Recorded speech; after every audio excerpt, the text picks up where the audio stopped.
Ahoj, vítám vás u dalšího videa. Dnes mám pro vás takovou sérii, která započne tímto videem a bude to série na zdravé recepty do školy, do práce, kamkoliv a chtěla jsem to pojmout tak, aby to bylo hlavně rychlé a aby to zvládli i školáci. Teď jsem vám ukázala pár receptů, ale dohromady jich bude 15 a dneska se teda vrhneme na tady ty 3. Všechny budou se sušeným ovocem a s oříškami, takže kdo máte rádi, tak koukejte dál.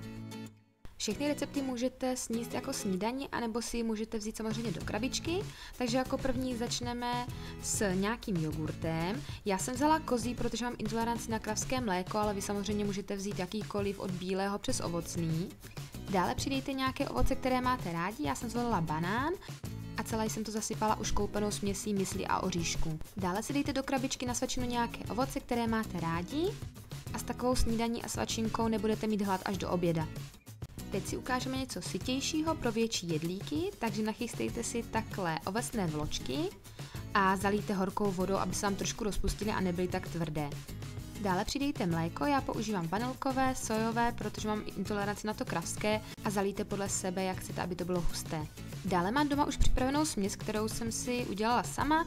Nakoupila jsem si rozinky, brusinky, různé mandle, oříšky a smíchala jsem si to do krabičky už dohromady, abych si to nemusela ráno dávat zvlášť z každého pytlíku.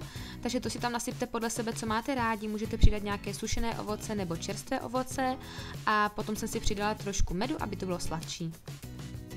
A poslední recept bude opět jednoduchý, takže si nachystejte nějaký ovocný jogurt. Já můžu doporučit třeba Jogobellu Light, která má hodně bílkovin a je v ní i hodně kousků ovoce. Tento recept je podobný jako ten první, ale místo čerstvého ovoce dávám sušené, které můžete nosit u sebe v baťušku. Jogurt samozřejmě taky si můžete koupit někde po cestě do školy a potom si to jenom smícháte dohromady. Já jsem zvolila papáju, brusinky a zasypala jsem to plátky mandlí. A máme hotovo, já doufám, že se vám tyhle 3 recepty líbily, byly opravdu jednoduché, aby to zvládli i školáci a já se na vás těším u dalšího videa a příště to bude pečivo. Ahoj!